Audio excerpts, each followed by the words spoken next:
are going to get it started again. You can start anytime. Hello, welcome to It's Your Life. I'm James Cooler, and wow, we got this absolutely fantastic show coming your way. We got this remarkable guest, and we're just so happy to have him to come on the show. But I want to start it off like this. Sometimes we go through a lot of trials and tribulations. Sometimes things happen in our lives that we really have no control over, but we have control over how we react towards certain things, whether it's good, bad, or indifferent.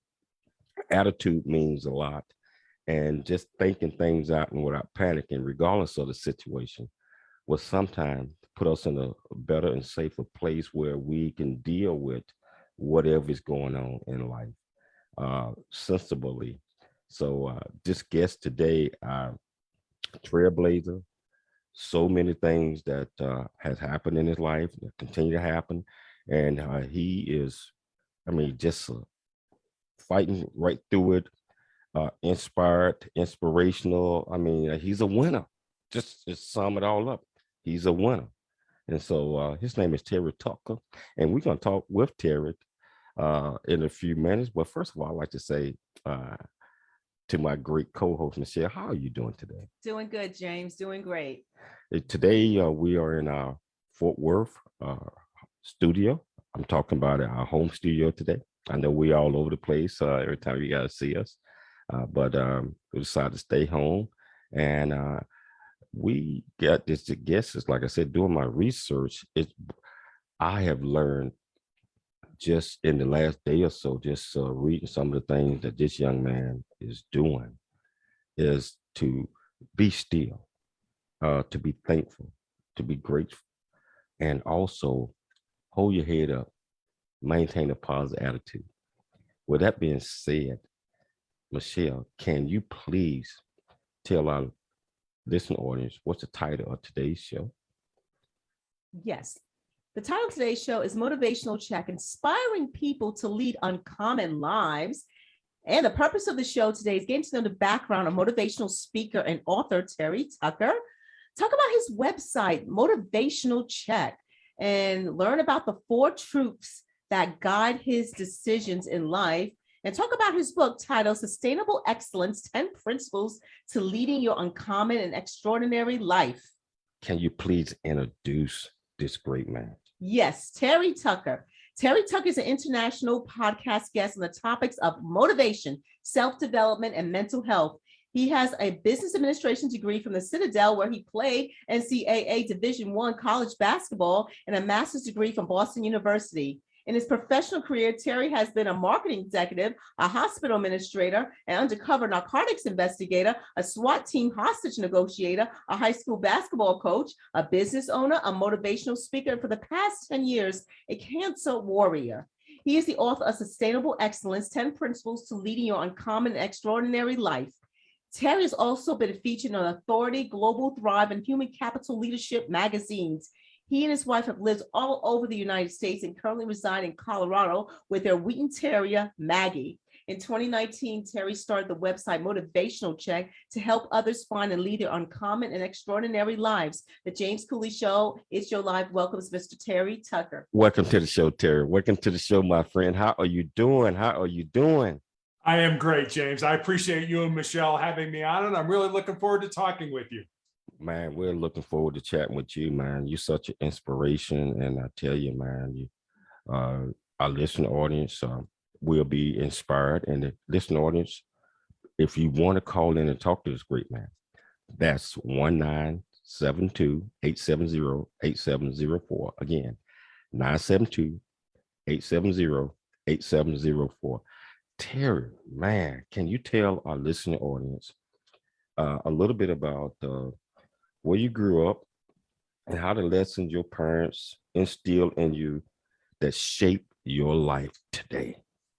Absolutely. I was born and raised in Chicago. I am the oldest of 3 boys. You can't tell this from my voice, but I'm 6'8" tall. And as Michelle mentioned, I played college basketball at the Citadel in Charleston, South Carolina. I have a brother who's 6'7", who was a pitcher for the University of Notre Dame's baseball team. And then I have another brother who's 6'6", who was drafted by the Cleveland Cavaliers in the National Basketball Association. And then my dad was 6'5". So I sort of joke that if you sat behind our family in church growing up, there wasn't a prayer's chance you were going to see anything that was going on in front of us. But my 5'8" mother was really the boss. It didn't matter how big, tall, strong we were, whatever mom said went. And my parents, I'm not one of those stories that I came from a broken home or anything like that. I had two great parents that loved us, that practiced what I call divide and conquer parenting. I mean, it would be, Terry's got a game over here, dad will go to that. Larry's got a practice over here, mom will go to that. And my dad coached us in a lot of our little league games and stuff growing up. And mom was always the mom who would stay up late and make sure we always had a clean uniform or a clean jersey for practice or a game the next day. So we were very fortunate to all of us to grow up in a loving, caring, supportive family. And I'll end it with this quick story. When my father was dying of cancer when I got out of college, and my younger brother was in high school. And I remember one night I told my dad, I said, I'm not going to my brother's basketball game. I'm going to go work out because it's been a few days since I had worked out. And my dad looked at me and he said, no, you're not. You're going to your brother's game. And I was kind of like, wait a minute, I'm an adult. I have my own job. What do you mean you're telling me what to do? But my dad said, look, your brother needs your support. He needs you to be there for him. And so what did I do? I went to my brother's basketball game because that was the right thing to do. Wow, man. It seemed like you had two great role models within your mom and your dad growing up. Were there any other role models that you looked up to help shape the person that you are today? I think one of the people that I really kind of it was really like in eighth grade. We were at our eighth grade basketball banquet, and it was at a restaurant that had a little kind of shop in the middle of it. And there were some books that were available. And there was a book called They Call Me Coach. And it was by John Wooden, who was the basketball coach at UCLA in the 60s, 70s, and a little bit, I think, into the 80s. And I asked my parents hey, can I buy this little paperback? And they agreed. And I could not put it down. It was just filled with so many inspiring stories about this man. And I sort of became a disciple of John Wooden. I read everything that he wrote. I watched all the news programs and the sports programs about him and stuff like that. And he was really kind of the first person that sort of lit my fire when it came to basketball. Wow. Speaking of basketball, you played NCAA basketball, at the Citadel. And the Citadel normally they turn out a lot of Army officers and just an absolutely fantastic school. Can you tell our listener audience what was your experience like playing college basketball in the Division I? Yeah, it was hard. It's hard enough to manage your classes and play basketball, but with the Citadel being military, it was sort of like a three-pronged stool. You really had to get good at budgeting your time. And I was actually very lucky. I was able to play against Michael Jordan my senior year at the Citadel. We played in a tournament called the North-South Doubleheader, and they took two teams from North Carolina, which just happened to be North Carolina and North Carolina State, and two teams from South Carolina, which happened to be the Citadel and Furman. And we played kind of a round robin, Friday, Saturday night. So Friday night, I played against Jim Valvano and the North Carolina State team, who the following year, 1983, won the national championship. And then on Saturday night, I got to play against North Carolina and Michael Jordan, who that year, 1982, played in the national championship and actually won the national championship. And so in the course of one weekend, I was lucky enough to play against two national championship teams. Wow. That must have been a great experience, man. I mean, getting an opportunity to play against both of those great men, so I tell you, we only got about a minute before the break, but we're going to start this off. You had so many jobs and still do, throughout your life, and that you're still doing. How did you determine? I mean, I know you was good at all of them. Which one of these was the top ones that you wanted to do for as a career? Because each one of them could have been a career and probably was a career. So, which one was your favorite that you enjoyed? Oh, there was no doubt being in law enforcement was my purpose, my passion. My grandfather, my paternal grandfather, was a Chicago police officer from 1924 to 1954. So was in Chicago during Prohibition, when alcohol was outlawed in the United States, during the Great Depression in the late 20s, early 30s, and when the gangs, Al Capone and those guys, were shooting up the town. And he was actually shot, my grandfather, in the line of duty with his own gun. It was not a serious injury, was shot in the ankle. But when I expressed an interest in going into law enforcement, my dad was like, absolutely not. You're going to go to college, you're going to major in business, you're going to get out, get a great job, get married. My dad had my entire life planned out, but it was the life my dad wanted me to live, not the life that I felt I was born to live. Wow, hold that thought. We're going to have to take a station break, but we're going to come back. We're going to pick it up from there, and we're going to continue to have this great discussion with Terry Tucker. It's Your Life. I'm James 𝐂𝐓. We'll be back shortly after the break. All right, you're good. Okay, Michelle, this is what I'm going to do. I'm going to bring it back, and I'm going to ask him to continue with the careers. And then after you finish, you pick it up, and you got the rest of the segment. Okay. Okay. Let me know when you're ready, Matt. I'm ready. Matt. Matt, you can start anytime. Hello, welcome back to It's Your Life. I'm James 𝐂𝐓. Wow, I'm telling you, we're having a fascinating conversation with Terry Tucker, and a man of many jobs, careers. And he was just telling us about his favorite one being in law enforcement. Can you pick it up from that, Terry? Can you tell us a little bit more about that and some of the other things that you have done and continue to do? Sure. So like I said, I graduated from college. I was really kind of at a crossroads. You know, my father wanted me to be in business. I felt this need, this pull to be in law enforcement. And so I had to make a decision. I could either say, you know, hey, Dad, sorry, I'm going to go blaze my own trail. And this is exactly what I did out of love and respect for my father who was dying.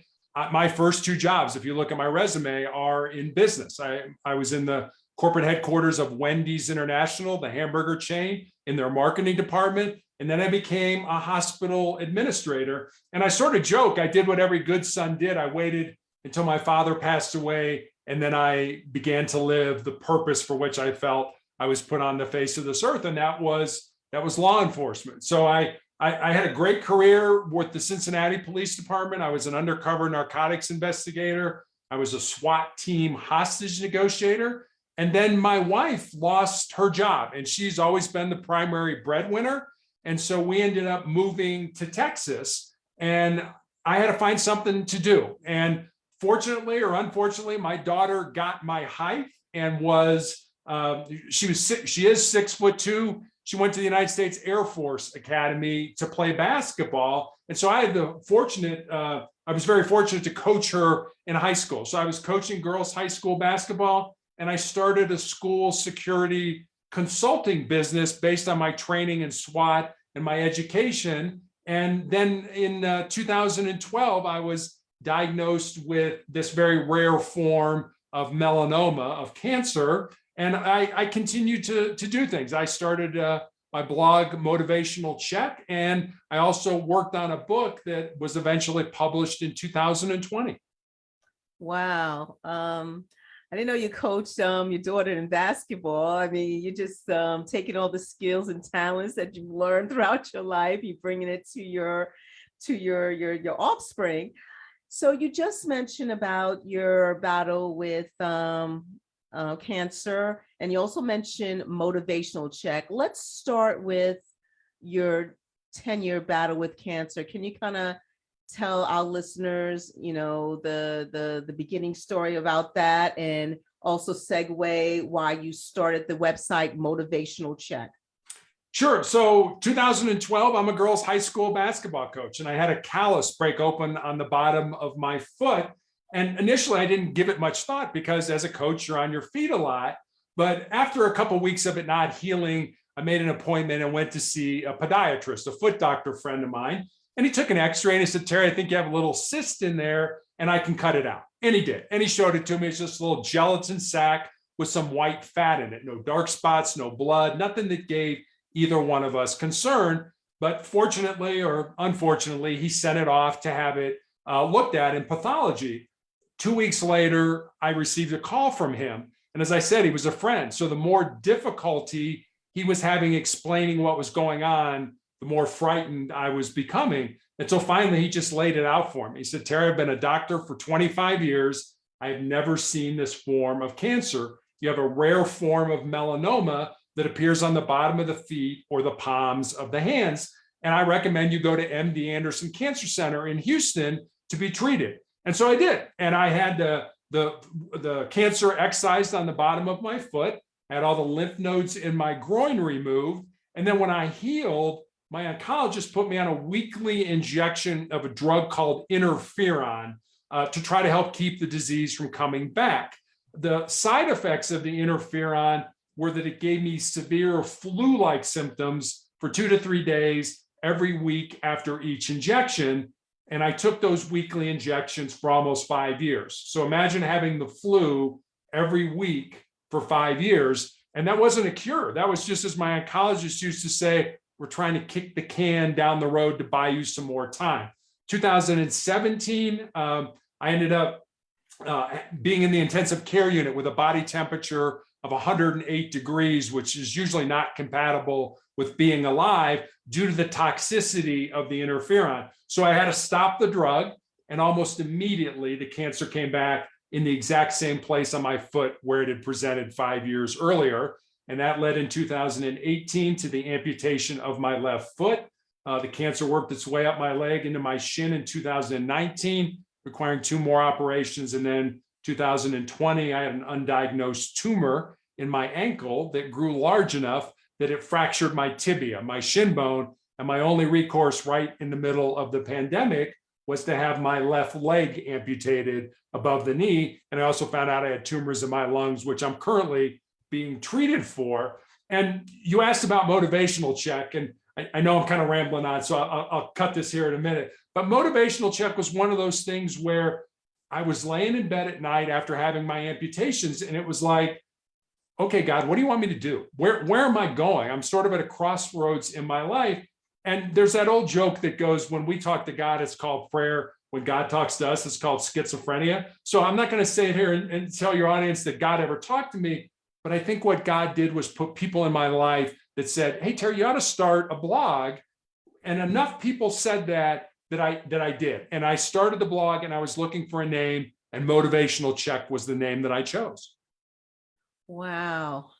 Terry, Motivational Check, the blog, what kind of feedback have you received regarding this website? And has there anything that people have been saying on the website that has inspired you, or vice versa? Yeah, I mean, the blog is really fairly simple. Every day I put up a new thought for the day. And with that thought comes a question about how maybe you can apply that or internalize that thought in your life. On Mondays, I put up the Monday morning motivational message, which a lot of times is a video or a story in that regard. I understand that people's time is sort of at a premium. People don't have a lot of time. So I always say, if you need a quick hit of inspiration or motivation, go to Motivational Check, read the thought for the day, think about how that can be applied in your life, and then get on with your life. And then people started to say, well, we need more. We want more things. So I started to put my web or my podcast appearances up on the site. And I've been very fortunate, very lucky to have been on probably 400 podcasts around the world to talk about this topic. And then people wanted even more. So there's a section on there for books that I think are good. There's videos that I've come across on on the web that I think are motivational and inspiring. So it's kind of a hodgepodge of a lot of things, but I think there's something on there for everybody who needs a little quick hit of inspiration or motivation, and it's been received very well. Well, that's a good thing. It's always great to inspire people, especially when they're going through difficult trials and tribulations.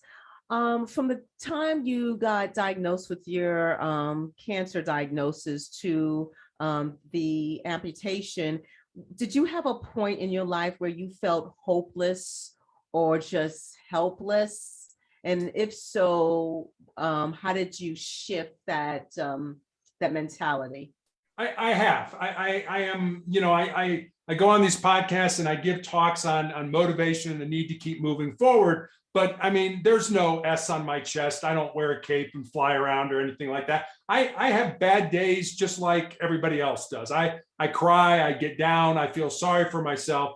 And when I do, I remember actually two stories that really helped me. The first story, and hang with me on this because this is going to start out kind of like a weird story, was about a study that I read that was done back in the 1950s at Johns Hopkins University.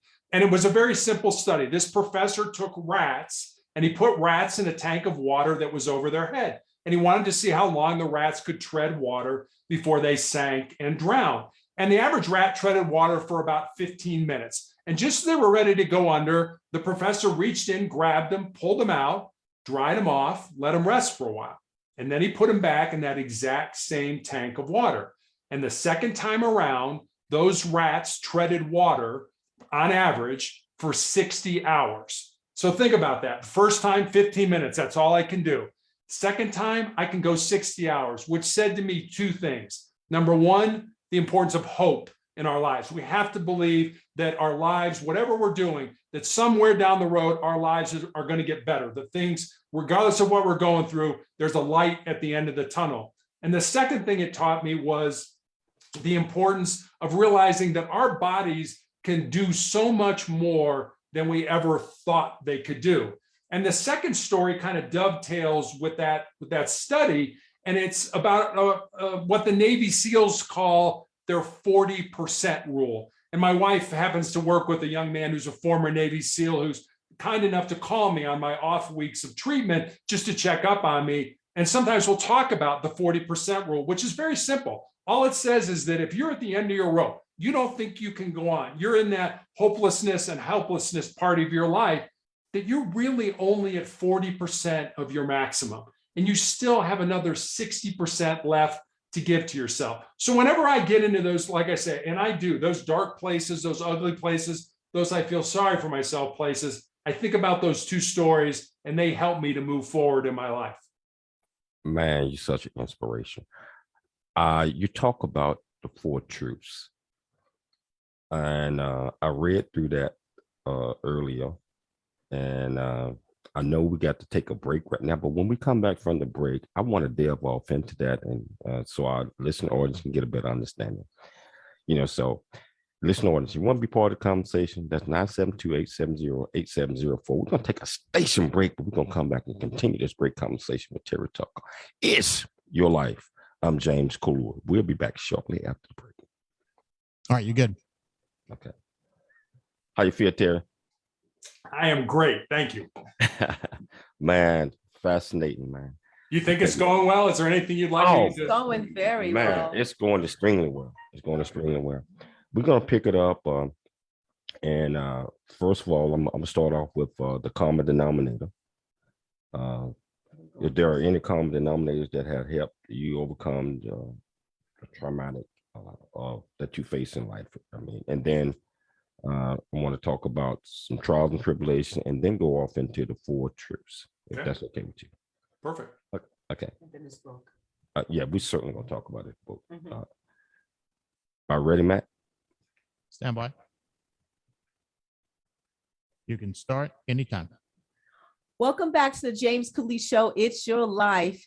Listening audience, we have an amazing guest today, Mr. Terry Tucker. And the title of the show is, what is the title of the show today, James? The title of the show is Motivational Checks, inspiring people to lead uncommon lives.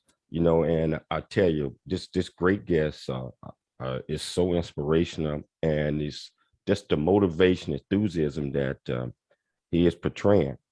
Even though he might have challenges that he is going through, he is helping us to understand that you're not alone, and that there is help out there. And some of the things that he's doing with his blog and other things, his podcast.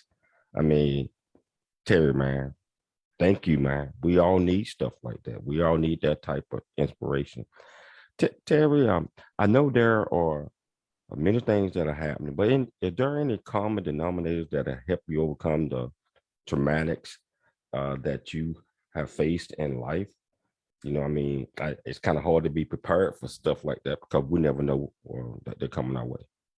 You're absolutely right. We don't know. And I guess what I think have helped me through this are what I call my 3 F's, and those stand for faith, family, and friends. I have a very strong faith in God. And, certainly here in the United States, we're great about starting down the path to a goal or an ambition, and then we run up against an impediment.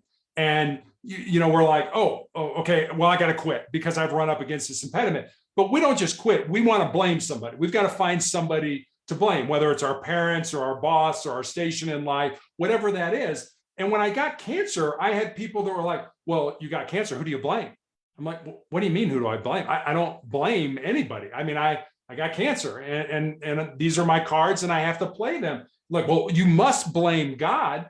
And I sort of joke. I'm like, no, I don't think God got up on a Tuesday morning, checked his to-do list and said, Terry Tucker, cancer today. I don't think that happened at all. But I do believe God has given me the strength, the wherewithal to get through these last 10 years. So that's the faith. The family, when I found out that I had my leg amputated, I found out I had tumors in my lungs, my doctor wanted to put me on chemotherapy.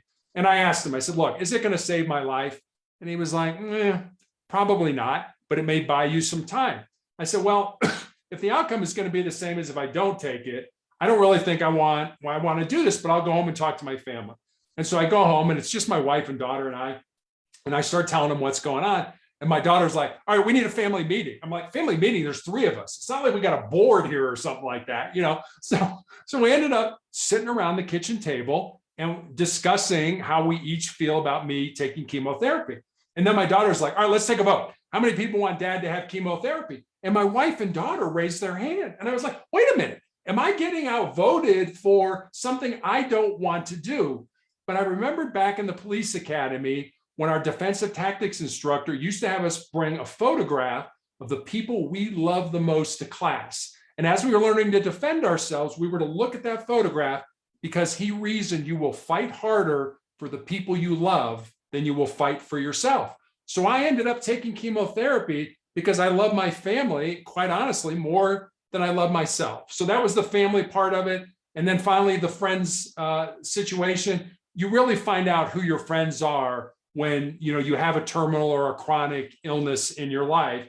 And I guess I want to say this because I know I've done this where somebody's going into the hospital, even if it's something good, like to have a baby. And what do we say? Hey, if you need anything, let me know. I mean, that's kind of like pretending you're playing in the game when you're sitting on the sidelines. If you love somebody, you care about them, the same things that you need to have done at your house are the same things they need to have done at their house, but they're going through a surgery or whatever they're going through. So don't pretend you're playing in the game. If you want to get involved, get out there, do something, cut the grass, pick the kids up from school, go grocery shopping, whatever you do that, and you'll be able to help them in a way that doesn't let you off the hook by just saying, hey, if you need anything, let me know. Well put, my friend. Well put. Hey, Terry, you write about and you talk about what you call the 4 truths. Can you tell our listening audience a little bit about that, and how do you come up with that?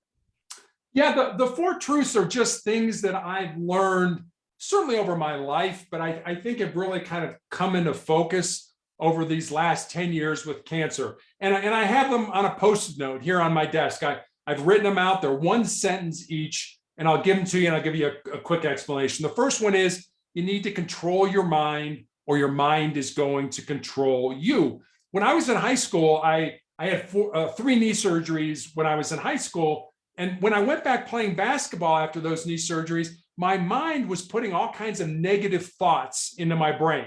Things like, hey, you're probably a step slower and college coaches aren't going to be interested in recruiting you. And I remember thinking, no, wait a minute, I'm still playing at an elite level and coaches are still contacting me about potentially playing for their college or university. I realized when I was 15 that I needed to flip that switch to something that was positive.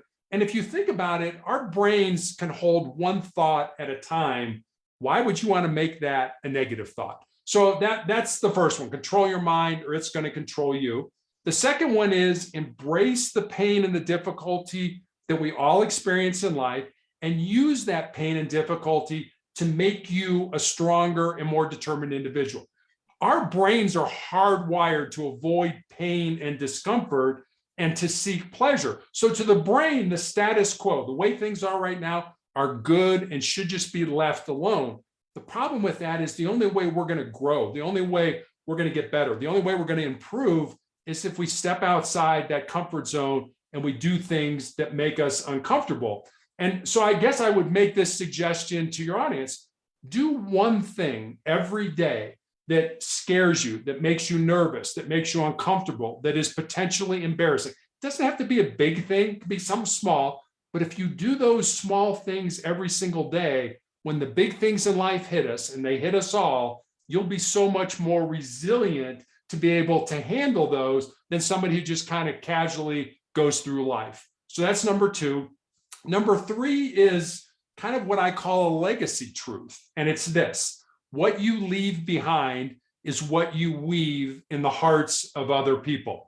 And the way I think it's all important for all of us to, regardless of what stage in life we're in, to look at the end game of our life. What do we want people to say about us at our funeral? What do you think people are going to say about you at your funeral? So when I had my leg amputated, I went to the cemetery and the mortuary and the church, and I planned my funeral. But I got some brushback from people somehow saying that that was in some way defeatist. And I had to remind these people that everybody's going to die, but not everybody is going to really live. So that's the third one. And then the fourth one is this: as long as you don't quit, you can never be defeated. And the way that works for me is this: someday my pain is going to end. It may end through surgery. It may end through medication. Quite frankly, it may end when I die. But if I quit, if I give up, if I give in to pain, then pain will always be a part of my life.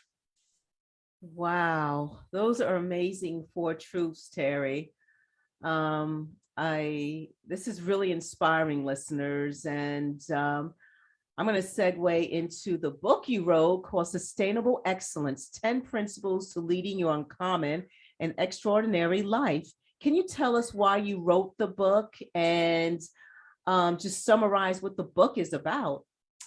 Yeah, the book is about 10 principles that I developed after being contacted by a college student who asked me what I thought were the most important things that he should learn to not only be successful in his job or in business, but to be successful in life. And I didn't want to give him the, get up early, work hard, help others. Not that those aren't important. They are incredibly important. But I really wanted to give him something deeper. So I spent some time and I wrote some notes, and eventually I had these 10 ideas, these 10 thoughts, these 10 principles, and I sent them to him. And then I kind of stepped back and I said, you know what? I've got a life story that fits underneath that principle, or I know somebody whose life emulates that principle. So literally during the 3-month period where I was healing after my leg amputation, I sat down at the computer every day and I built stories, real stories about real people and real events. I built stories underneath each of the principles, and that's how sustainable excellence came to be. Wow. So what is the feedback we've gotten so far regarding your book, and, where can people buy the book? Yeah, the book can be bought anywhere you can get a book online. You can get it at Amazon, BarnesandNoble.com, Apple iBooks. It's available in ebook form, hardcover, and paperback. And the feedback has been great. I didn't know anything about the publishing business before I started. I had a great publisher who had editors that really helped me take a kind of really rough manuscript and move it into something that people wanted to read. And so it was a learning experience for me. It's been great for me. And it's fun for me as an author because there's always one principle that resonates with the reader. They're not in any particular order, but there's always one that does it. And when that person meets me or contacts me, that's a great starting point to develop a discussion. Wow. We're going to take a station break. I don't even want to break away from this because, it's just is so inspiring. And I can see our listening audience are inspired as well. I'm getting text messages. And so we're going to take a station break, but we're going to come back and continue this absolutely fantastic conversation with Terry Tucker. It's Your Life. I'm James 𝐂𝐎𝐓. We'll be back shortly after the break. All right, you're out. Okay. This will be the last segment. Okay, so hold on one second. I'm going to let Michelle break. Okay. Michelle. Okay. I'm gonna text her. Won't you bring the show back? Okay. You ready? Ready, Matt? Stand by. Stand by. Okay. Michelle, you can start anytime. Welcome back to the James 𝐂𝐎𝐓 Show. It's Your Life. We have an amazing guest who's been with us the last hour, going to an hour now, and he has some amazing, uplifting, motivational things to say about the struggles he's been through and how he has come out of it. Mr. Terry Tucker. James, what do you think about the show so far? It's absolutely fantastic. And hey, Terry, I'm getting a couple of audience saying, get the name of that book. Can you tell them the name of the book one more time? I got about 5 texts that's asking me, please have him to get the name of the book again. Sure. The book is called Sustainable Excellence, the 10 Principles to Leading Your Uncommon and Extraordinary Life. Wow. And it can be picked up anywhere books are sold, I guess. Correct. So, wow, Terry. And listen, on, if you want to be part of this conversation, 972-870-8704. Terry, I know we kind of talked about this a little bit, but what have you learned about Terry Tucker doing the trials and tribulations that you have been experiencing? I guess one of the things that I've learned, I guess maybe there's 2 things I'd like to share with your audience. The first one is something that I learned, that really kind of got codified or really kind of put to bed for me as I got older. And this is something, I started playing team sports when I was 9 years old and played all the way up until I was 21 when I graduated from college. And I think what team sports teaches you is the importance of being part of something that's bigger than yourself. You realize on a team that if you don't do your job, not only do you let yourself down, but you let your teammates down, your coaches down, your fans down, etc. And if you think about it, the biggest team game that we all play is this game of life. And right now I am on a clinical trial drug for the tumors in my lungs that more than likely will not save my life, but maybe 5 years from now or 10 years from now may save the life of somebody else. And to me, that's part of being part of something that's bigger than yourself. And, you can look at what you get to do. When I go to treatment every 3rd week, there's 2 handles I can take. It's the handle of I have to go to treatment or the handle of I get to go to treatment. And the way I look at it is I get to go to treatment because by going to treatment, I may be giving doctors more information on how they can make this drug save somebody else's life, probably after I'm long gone. So that's one thing I think that I've learned is the importance of being part of something that's bigger than yourself. And the second thing I've learned is I had a nurse fairly recently who, when I first met her, was a nurse, but she was new to the unit and was being trained. And a couple months ago, she said to me, and she's fairly young, she's about 25 years old. She said, Terry, I've got a story I want to tell you, but I'm a little uncomfortable. And, what do you say to that? I said, well, it sounds like an interesting story. I'd like to hear it, but it's up to you whether you want to tell me. And so this is what she said. She said, Terry, when I first met you, I was going to get out of nursing. I'd had a good friend of mine die. I was in a very dark place. I talked to my mom and dad. I was going to quit nursing and I was going to go to work for Amazon. And then I met you and I saw all the garbage you go through with this drug, how it makes you throw up and shake and you have a fever and a headache and all the things you go through. And I read your story. And when I did that, I realized I was in the place that I was supposed to be, that nursing was what I was supposed to do.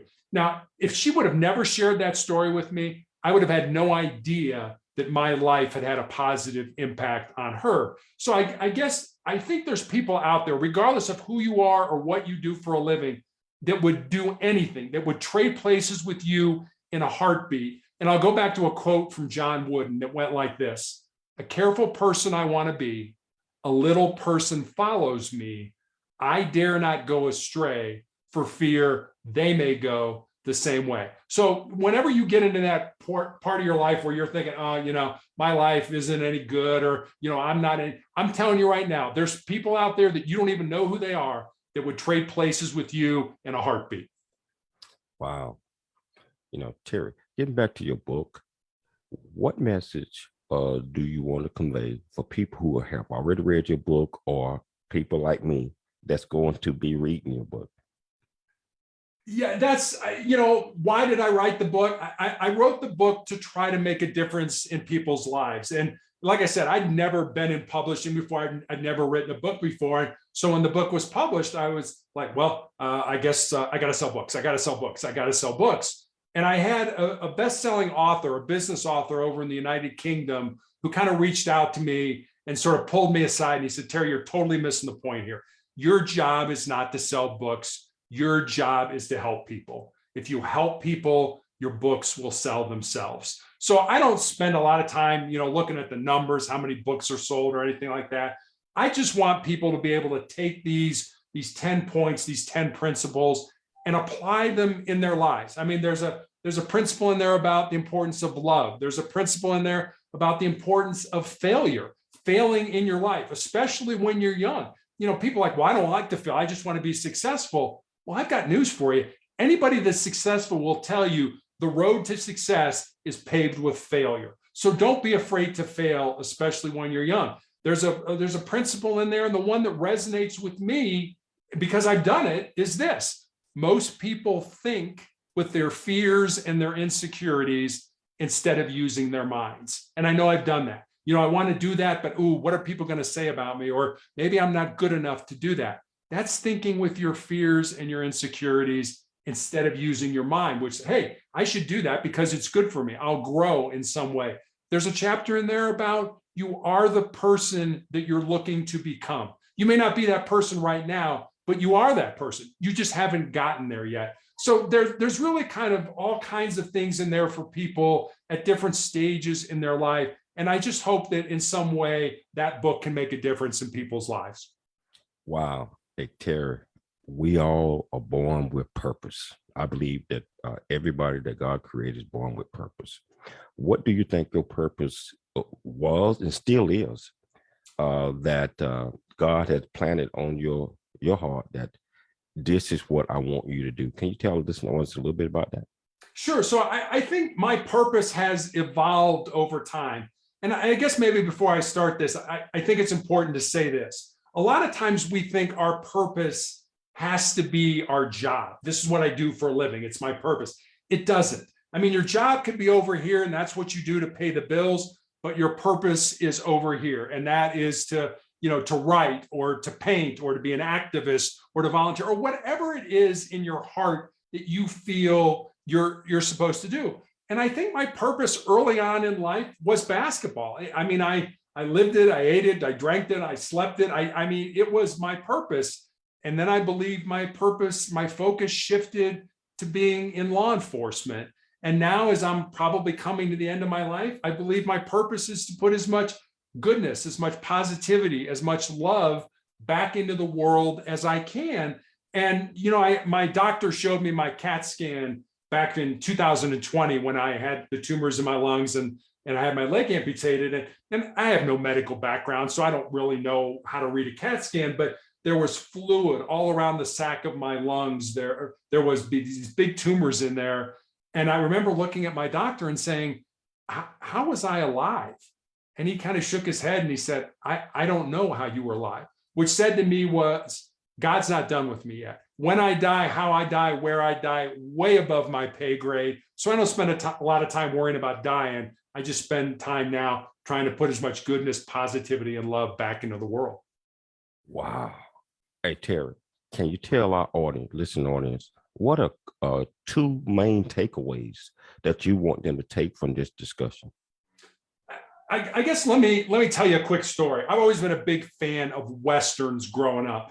And 1993, the movie Tombstone came out. It was a huge blockbuster, starred Val Kilmer as a man by the name of John Doc Holliday and Kurt Russell as a man by the name of Wyatt Earp. Now, Doc Holliday and Wyatt Earp were two living, breathing human beings who walked on the face of the earth. They're not made up characters for the movie. But in the end of the movie, these two men who've become these great friends are talking about what they want out of life.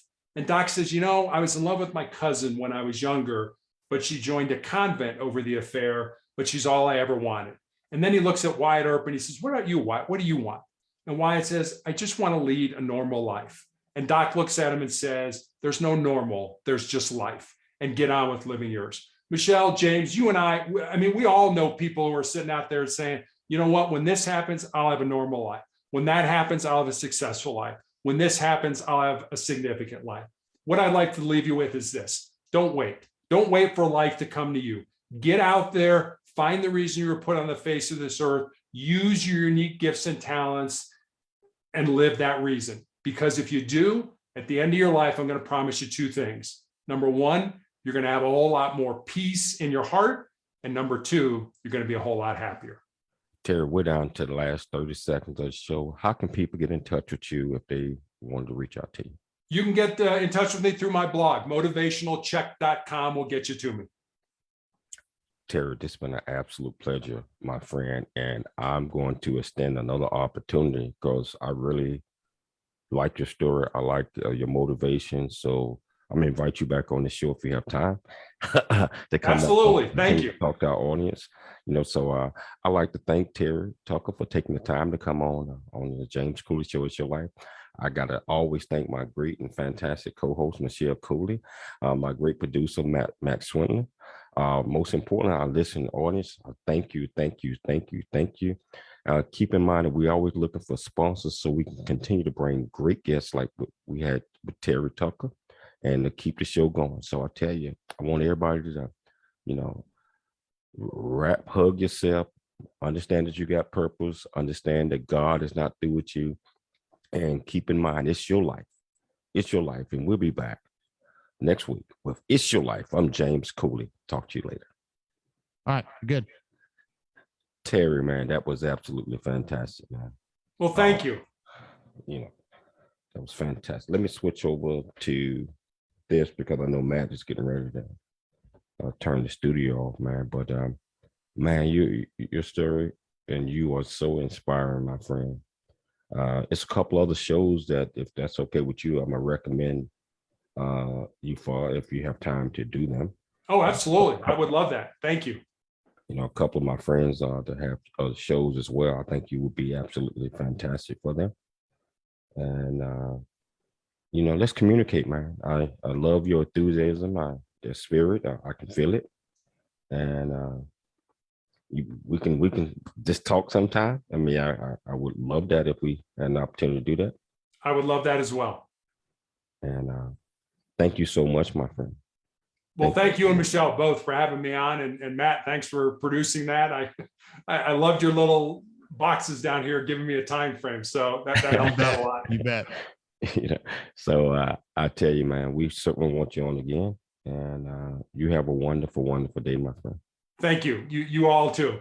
Take care. Okay. Take care. Thank you. Bye-bye.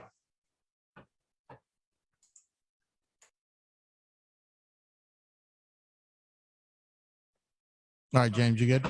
Yeah, I'm good, man. I'm getting ready to sign off. That was good. That was a good show. Oh man, that was fantastic, my friend. And we'll air this the week after Diana Maria. Absolutely. I'm thinking about airing this before. I mean, but yeah. We're gonna do UFC Fit this week.